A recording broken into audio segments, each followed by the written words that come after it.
was something that I felt that I needed to write an article for a secular magazine about the appropriateness of God in the considerations of men. And if time permits and the Lord directs, I have that paper and I'll share it. But it's opening up a whole prospect for something that maybe we've come to an hour where the church needs to be heard, where the perspective of the kingdom needs to be expressed in a world that is antithetical and opposed. I'll throw you another nice word, inimical, that means opposed.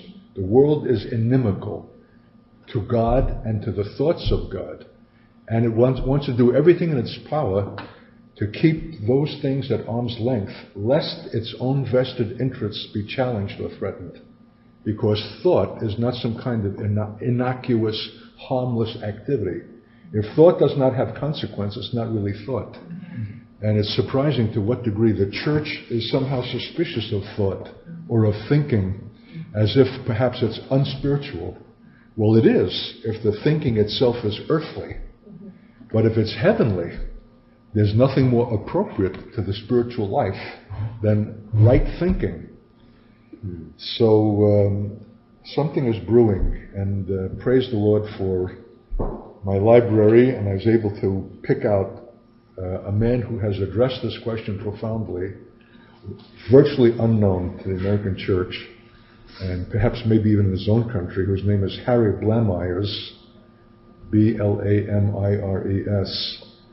And this is his first classic book that it started with another title in England called The Christian Mind in America.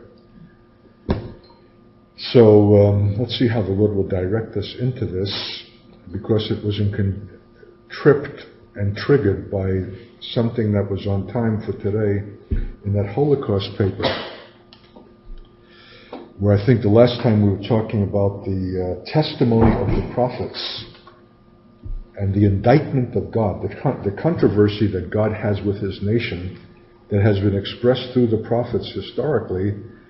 And I raised the question, when have we as a nation, I'm identifying myself with the nation Israel, and the church should, have ever answered this indictment, or indeed even heard it? And reminding the reader that Israel itself came to a place of revival under King Josiah when the book of Deuteronomy was found pent up in the wall somewhere and was read to the people after a long ignorance, and they saw what the divine requirement was, and it sparked revival, because in it are the Deuteronomic blessings and curses, choosing life or death. And when you don't know that, you live in oblivion, but ignorance of the law, even the world says, is no excuse. So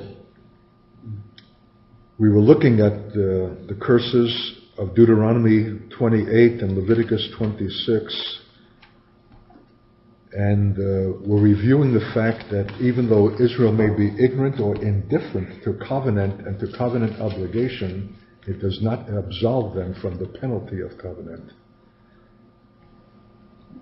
And that one writer says that these judgments as punishment are to be understood as an actualization of the covenant curses. So you see, this whole language and the thought of it is totally alien, not only from Jewish consideration, but even from the consideration of the church. The word curse itself sounds like some hobgoblin, like a Halloween wizard, archaic kind of a thing. Curse, it does not have a modern ring. It's totally archaic and ancient to modern men, but to God it's current. To God it's powerfully topical and relevant. It does not become extinct merely because modern thought and modern men have moved away from the idea of it. To God it's present, and he will require it. So that not the least part of the church, particularly toward the Jew in the last days, is to bring Jews into connection with their own history and their own scripture and their own thought. They need to understand how God thinks. Because on the day of judgment, that's what men will face. They will face things not as they think them, but as God thinks them. So if the church itself is out of tune with God's thought, how shall it bring others to that awareness? And they will share part of the penalty of what men will have to suffer for their ignorance. So can you understand something of the enormous task of the church to bring a reluctant world into the thinking of God, which alone is truth. My definition of truth is everything as God sees it. But if the world itself has been contaminated, if its own mindset has been weakened and distorted or subverted by the current thoughts of the world, that the word curse is painful even for its own consideration, or the word judgment, it'll not be in any place to bring that view to the consideration of those whose view is secular rather than godly. So remember we talked about the principalities and powers of the air. There are two value systems in conflict, two mindsets, two ways of perceiving reality itself. Reality itself is up for grabs. How is it to be defined and to be understood is maybe the profoundest statement of what the church is about. Not only to declare it, but to reveal it by its lifestyle, which would put it in direct conflict and opposition to what the world purports reality to be, and upon which the whole commercial venture of the world is staked. So it's not just some harmless exchange of views, but threatening a whole system predicated on an unreality that has certain values implicit in it. Fun, pleasure, the avoidance of pain, success, all of these concepts have their origin from below and not from above. And the unhappy fact is that the church itself has been profoundly affected by these views. Its thinking, if it thinks at all, and it's essentially a non-thinking church, and that's the view that this brother takes, is colored by and very much affected by the world. It reserves its spiritual thinking for Sunday and thinks that spiritual thoughts have only an application to Sunday affairs, the narrow things that pertain to the church and not to the world. It is even in an unconscious agreement with the world that there's a secular and a sacred, and east is east and west is west, and never the twain shall meet. That the secular is for the world and the spiritual for the things that pertain to the issues of the faith in the kingdom. That is not God's view. And in the paper that I wrote that I might share with you later, I'm saying to secular readers, I'm quoting from Isaiah, according to this word, if this word is not in them, how does that go from Isaiah 28? To the law and to the testimony. They have no light. They have no light in them. According to the word, or they have no light in them. And Isaiah spoke that into Israel, not for its spiritual consideration, but for its secular consideration. Because it was involved in relationships with the world and trying to find a wisdom to extricate and to maneuver itself from threatening predicaments, but it was not considering God and His Word and the light of His Word. And that's what we essentially do today. Okay. So in bringing the issue of the Holocaust to the consideration of Israel and the Jewry, we have a profound opportunity for the first time in modern times to bring them into the view of Deuteronomy. And by Deuteronomy, into the view of the Scripture, and by the Scripture, into the view of God. That's the whole precious key. So Jews are quintessential secular people. We are in the advance of the secular mind. We have formed it. If you just take the greatest geniuses of the modern times that have influenced modern thought, they're almost invariably Jewish. Karl Marx, Sigmund Freud. And who's the guy that affects the way in which we bring up children? Dr. Spock, Jewish. Erich Fromm, Jewish. Einstein, Jewish. Steven Spielberg, Jewish. Oppenheim, Jewish. And I'm not saying that to condemn the word Jewish, but somehow in the absence of the knowledge of God and the thought of God and the mindset of God, the minds that we have been given have been opened to the things that are of the world, which we can powerfully shape and affect and impact. As a secular people, we are entirely outside the biblical, let alone the Deuteronomic context. And few ever think to examine our calamities in its light. In fact, in the paper that I wrote, I'm suggesting that the whole reason for the calamity, whether it's the struggle between Palestinian and Israeli, is the absence of the consideration of God in the affairs of men. God didn't intend to be left out. Few ever think to examine our calamities in its light. It is not the least of the church's prophetic tasks to introduce this mindset to secular rejecting mentalities. Can you imagine the screech and the howl? And what would it take to succeed in this? That ours is just not another opinion, but that we are absolutist in our convictions, single-minded. We're not offering another alternative. We are saying this is the definitive truth. And any life outside of it or at variance with it throws that life into a necessary disjuncture with God and opens it to the calamity of judgment and consequences, whether in their bodies, their minds, their souls, their spirits, their marriages, their community, their society, their world.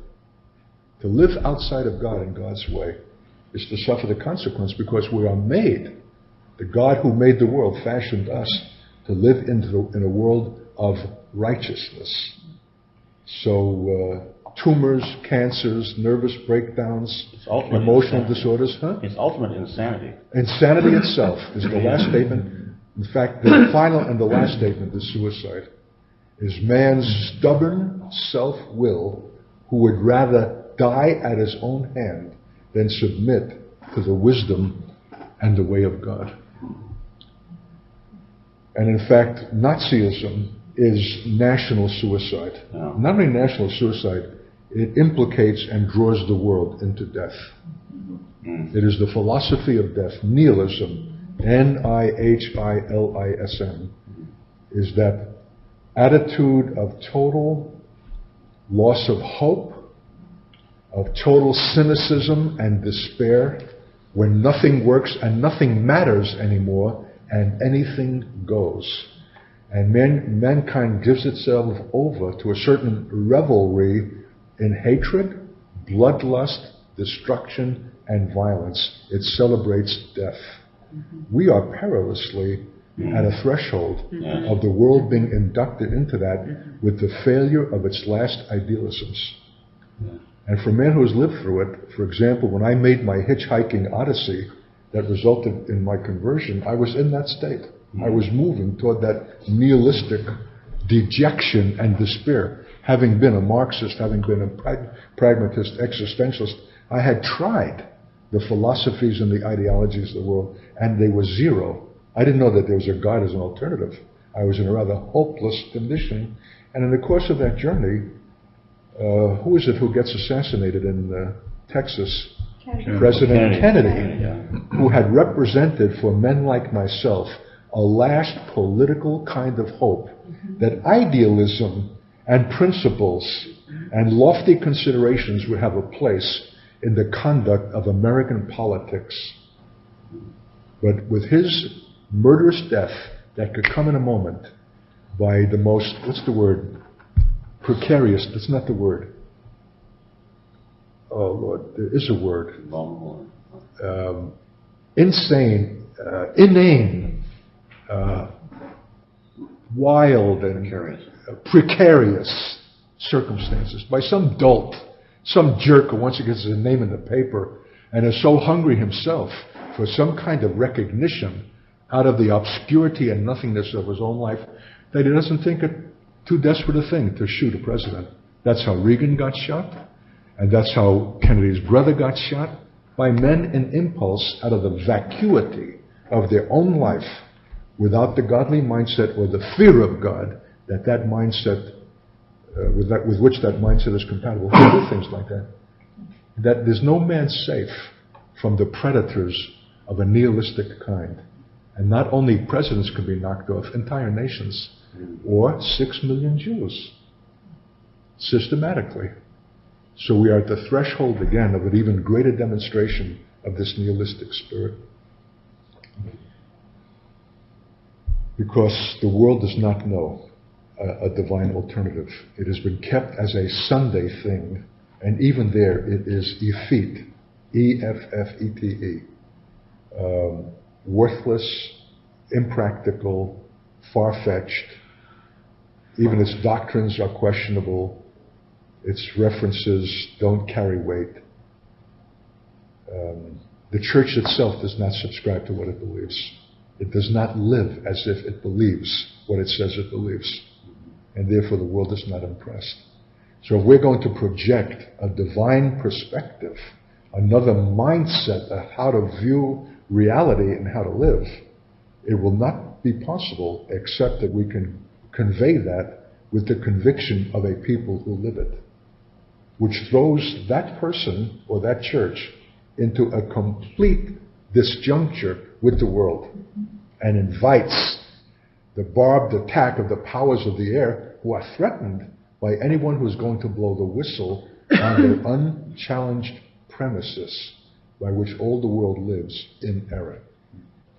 See, but there's a principle of causation there, right, of the conjunction between sin and its consequences, wickedness and what follows, which is lost to the world. It doesn't see this linkage. It doesn't have the sense of causality or causation that believers would have, knowing God, who has told us, whatsoever man sows, that too shall he reap. The world does not examine its calamities in this light, and the church's prophetic task is to introduce this mindset to secular rejecting mentalities, and which overthrows the world. These are they which turn the world upside down, was the statement made about the apostolic messengers. It's not that they just turned the religious world upside down, they turned the world upside down. They convert, they controvert the values of the world. It was more than just a demoniacal woman that was touched in Acts 16, right, but a whole system that makes profit through her. And when that was touched, all hell broke loose. Right down through the magistrates in the marketplace, it all goes together, and into the jail, and after being whipped and so on and so forth, they touch something. And unconsciously even, there's a logic, there's a consequence that flows out of apostolic living that will affect the world system, controvert its values, show it to be insane and predicated on death and unreality and insanity, and bring a recoil against that one who threatens those things, is the whole issue of what the church ought to be in the world. What better means of re-entry into the lost biblical perspective, indeed to the God of the Bible, than to bring Jews to an awareness of their calamity as being the consequence of not having taken God into their consideration. And what comfort can be ministered to Israel except that the true unremedied cause of her sorrows be made known, and is not every other comfort a false comfort? So let me read a little bit from Harry Blamires, and we can just respond to this. And even his title is significant, The Secularist Heresy, that it's kind of a violation against truth. Well, he talks about the Christian thought and the Christian view being confined to personal morality and spirituality. That's where it's safe. And that's where the world would like to keep it, as a personal or Sunday matter, outside of public discussion of the issues that really affect men where they live. They don't want it at the board meeting or in the political debates or the issues of how to resolve the situation in Israel over whose land it in fact is. But if you keep it to the realm of personal morality and spirituality, it's safe and it's acceptable, and you can continue to enjoy your tax-deductible benefits. But from the point of the spheres of political, cultural, social, and commercial life, the world is dominated by its own pragmatic and utilitarian thinking.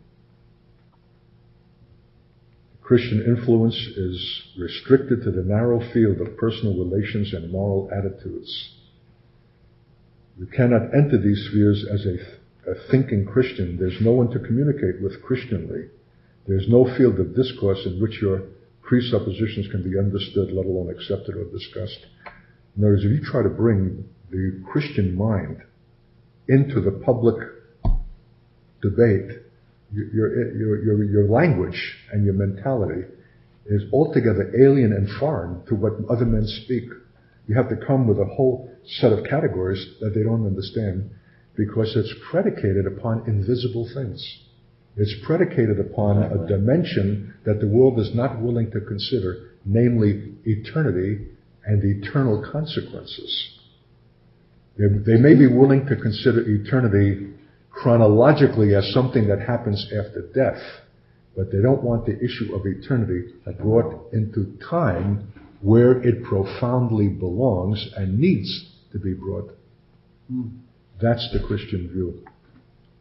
We 20th century Christians have chosen the way of compromise.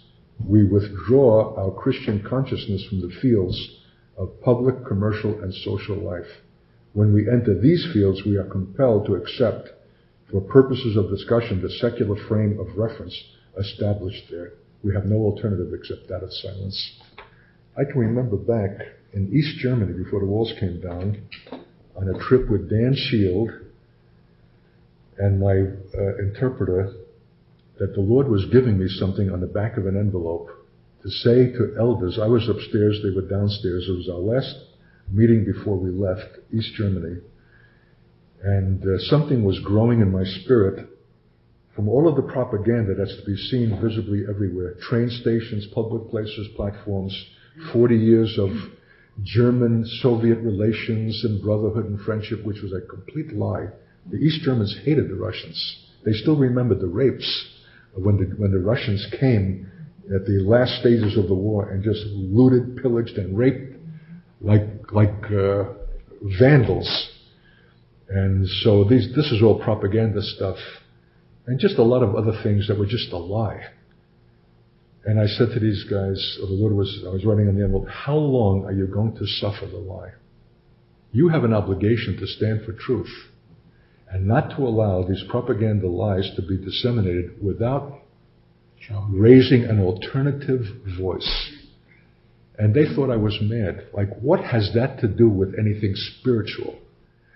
Talk to us about what we should do as the church, that we could increase in numbers, or how do we conduct our meetings and stuff like that, or government. But don't give us this stuff that we have some kind of an obligation to stand for the issue of truth and righteousness in the world. We're not going to be heard by communist authorities, and it would put us in a place of jeopardy, even so much as to raise the questions. And Dan Shield and my interpreter were opposing me, that somehow I was flipping out and I was going beyond the things that were spiritual, and I was beginning to touch the things that are political. So that was the first sounding of something that has since grown stronger. To allow men to live in East Germany who every day see those slogans which are patent lies and have in some way to condescend to them is to contribute to their death, to the death of their minds, to the death of their personalities. I wish that you guys could be in my shoes. To come, you could, in those days, travel by subway from West Germany into East Berlin. you cross a certain train station, and then you're in East Germany. That's how finely drawn the borders were. And you get up into the train station in West Berlin, the snazziest, up-to-date shops, shopping malls, streets. I mean, it was a jewel. West Berlin was a showcase of Western success and prominence and affluence and luxury. And then you get down the steps and into East Germany, it's like the clock has turned back 30, 40, or 50 years. The buildings are gray and unpainted. There's been no repair, no restoration since World War II. There are bombed out sections that are still barren. There's no advertising because there's no private enterprise. There's no free market. It's all socialist grocery and this kind of store, and just drab and gray. And I got out of the train station, I'm looking, and there was a bus waiting to pick up people coming off the trains. Like it was like 5 o'clock, take them home from work. And I'm looking at people standing in the bus holding onto the straps, or we came alongside them at a red light, and there wasn't one conversation going on. They're like a bunch of specters. They were dead pieces of meat who just served the economy to produce and are fed sufficiently to function and brought back the next day. There's no life, there's no hope, there's no reality, there's no truth, there's nothing on the horizon that could be expected, and they're living in a world of unreality where the clock is turned back, and it's still the Nazi, communist, statist mentality of the other guys in the West are the enemies and they're the threat, and that we represent the socialist future, and they know it's a lie, and no one is blowing the whistle on the lie, and they're living in a lie. And in that is the church.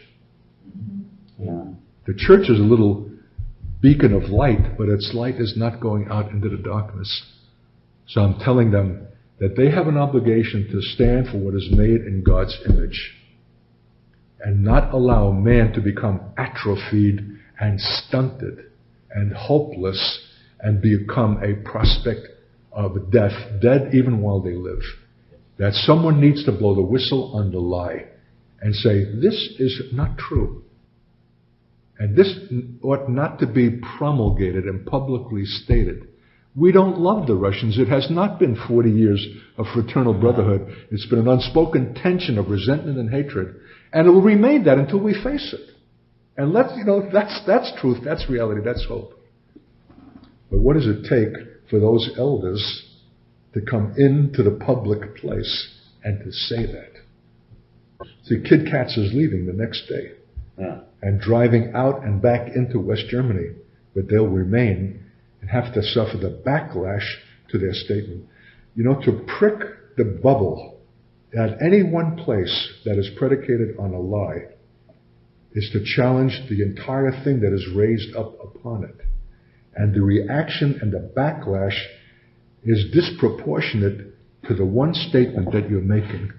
See what I mean? That's right, it is. Yeah. The whole thing rises up in alarm because it's fearful that it might be brought down if anyone continues to insist on truth.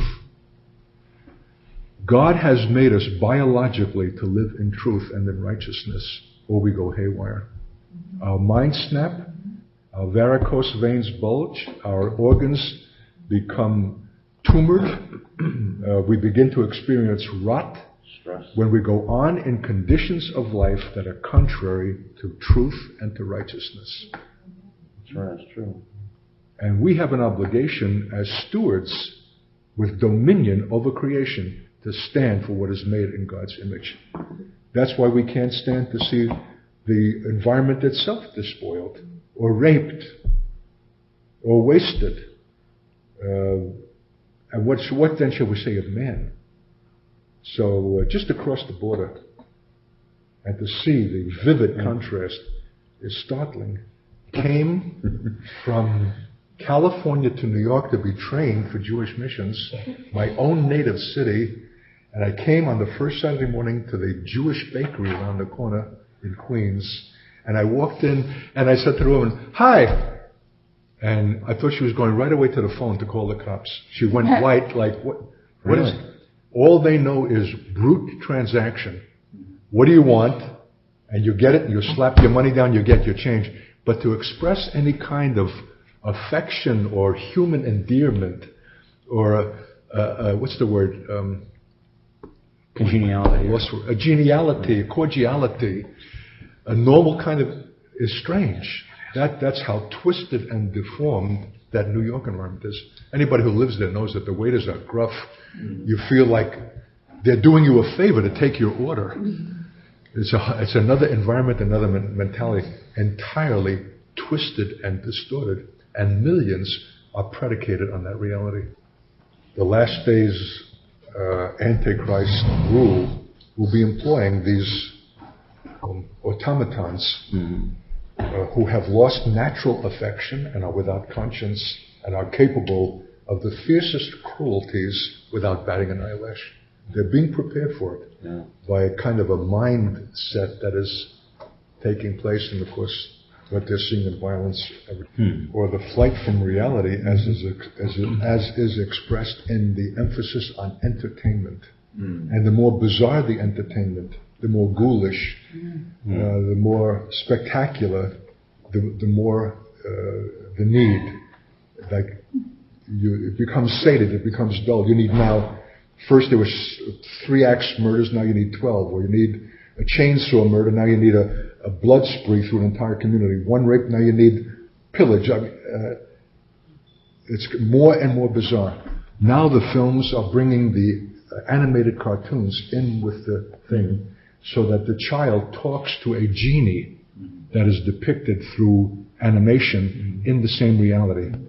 I'm just reading the review of another film where the kid was given tin soldiers or a little toy Indian thing and was put into a certain closet, a piece of furniture they got at a garage sale with a miraculous thing where the little things come alive and the little kid becomes the lord to those things, and then a whole relational thing between toys that have been made alive and figures with a child.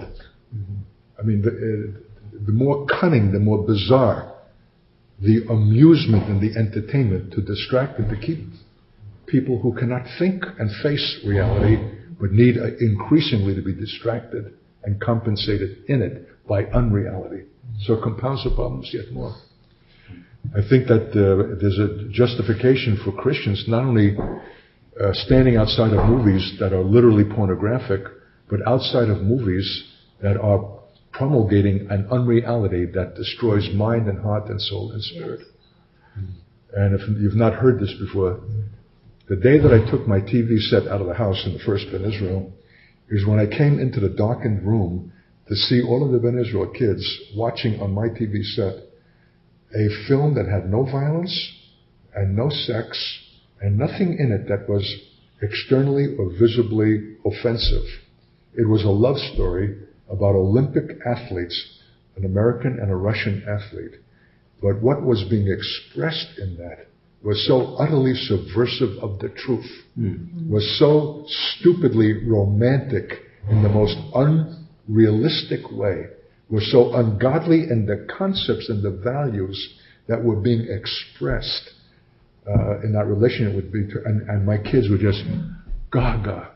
I couldn't bear to see it a moment longer. I just went and I pulled the plug out of the wall, and the next day the set was up for sale, because I realized in one fell swoop that it's even more dangerous when it purports to be realistic than when it is clearly and ostensibly bizarre and highly imaginative. But whatever it is, whether it's the one or the other, it's a calculated thing against the image of God in man. And as you've not heard this before, it's worth repeating again on the tape. Entertainment. It's like next to eating and drinking and clothing and a place to live. That's the next need that has got to be gratified. But the word that is more revealing is the word amusement, which is a negation of the word muse. Like anytime the letter A is a prefix to the word that follows, it negates that word. Atheist negates theism or the belief in God. Amusement negates musing. And to muse is to reflect and to contemplate, to ponder and to think. If you rob that capacity from man, he's no longer man. You have stolen his humanity. He just becomes an object for consumption and production, or reproduction. But you've robbed him of what is essential to his humanity. I don't know if I'll get to it. Even here he talks about the difference between even being scholarly and thinking. That it's not enough just to be one who computes facts and is careful, but thinking is an adventure. Thinking is taking risks. Thinking is contemplating and comparing something with something and coming to a decision in order to act upon it, based on right value in the light of Scripture, what God says is true. That's thinking. That's why I admire Karl Barth, and why a man like that lives to be 86 years of age, and to the day of his death he is as clear as a bell, because the very process of thinking in Scripture is life-giving, not just to the mind, but to the whole spirit. And that's why when Mom Broga was languishing after her stroke, my one reiterated thing to her was, get back into the Word. Get the Word into you. Not just to read it like mechanical babble, but to contemplate the Word. What is the Word? But the thoughts of God, which are contrary to our thoughts and are higher than our thoughts. For there is something before the Christian dialogue, and that is the Christian mind, a mind trained, informed, equipped to handle data of a secular controversy within a framework of reference which is constructed of Christian presuppositions. The Christian mind is the prerequisite of Christian thinking, and Christian thinking is the prerequisite of Christian action. The church suffers, he says, from misuse of energy under the appalling catastrophe of a world cut off from the church. Isn't that a remarkable statement? The appalling catastrophe. Read that again. Yeah. Two streams of experience in my life, that of study and that of practical day-to-day contact with fellow Christians, have converged to convince me that under all the frustrations of inactivity from which church people suffer, under all the misuse of energy, mental and manual, which the church delights in, and under the appalling catastrophe of a world cut off from the church, there lies a deficiency, a gaping hole, where there ought to be the very bedrock basis of fruitful action, the Christian mind. That the world that is cut off from the Christian mind expressed through the Christian church is an appalling catastrophe. I don't know how to say this. It's the reason that I can't take Clinton seriously. Yeah. Right. I don't care what he says. The voice betrays it. There's a resonance of an unreality, like a boy playing with toys. Slickness. Yeah. And what is the great center in Washington, D.C., where the military make their decisions? Pentagon. Pentagon. No, Pentagon, I spoke there once. Pentagon? Yeah, it was a Christian lunch for people who were employed at the Pentagon. I don't know how many people. It was quite sizable. And I remember the Lord gave me something out of Revelation. Totally bizarre from a secular view about last days things and beast system and I'm talking to men who are working in the system. You know? It was such a clash of mentalities. But the question is, which of the two mentalities that were represented that day over the table is the true reality? Is the true mentality? And which is the fiction that men are able to play in because it provides their salaries, their retirement, they have budgets, they can buy and have stealth bombers made, they have a whole system of death that makes a certain kind of sense if you give yourself to certain suppositions and certain views that purport to be truth. But if you challenge those premises, then it's an Alice in Wonderland. It's a make-believe, but the world is paying the bill and finances that whole center of a Pentagon. What a complex! And now the CIA has built one in Virginia that eclipses the Pentagon, the military thing. A real recent instance of when the two worlds collide. However imperfectly the Christian world is represented, so long as it is seen as threatening the secular, the violence that is poured out upon it is so disproportionate that it shows you that this is not just a harmless issue of difference of opinion, but worlds and world systems and thought systems in contention. And that was the issue of Waco. Oh, sure. For however fluky and that Davidian branch thing was, it represented to the opposite a threat. And so was a picture of what we can expect. Here's his definition of how the world thinks. To think secularly is to think within a frame of reference bounded by the limits of our life on earth. It is to keep one's calculations rooted in this worldly criteria. To think Christianly, on the other hand, is to accept all things with the mind as related directly or indirectly to man's eternal destiny as the redeemed and chosen child of God. So one is predicated on a narrow, this world is everything now. There's nothing that lies beyond it. The foundation of the Christian mind is the reality of an invisible life to come that has implications even in the present. The thinker challenges current prejudices. He disturbs the complacent. He obstructs the busy pragmatists. You know what a pragmatist is? Or pragmatic thought? It's distinctively American. It's whatever works is right. That's pragmatism. If it works, if it satisfies, it's right. He questions the very foundations of all about him, and in so doing throws doubt upon aims, motives, and purposes which those who are running affairs have neither time nor patience to investigate. The thinker is a nuisance. He is a luxury that modern society cannot afford. He hates indecision and confusion. He firmly distinguishes right from wrong, good from evil. He is at home in a world of clearly demarcated categories. He's committed. He works toward decisive action. Here he's comparing the difference between a thinker and a scholar. A scholar evades decisiveness. He hesitates to praise or condemn. He balances conclusion against competing conclusion so as to cancel out conclusiveness. He is tentative, skeptical, uncommitted. In fact, we have made a fetish of balance. You know, are you balanced? Yeah. Tolerant. Huh? Tolerant. Tolerant and balanced, which is a worldly value. Yeah, that's true.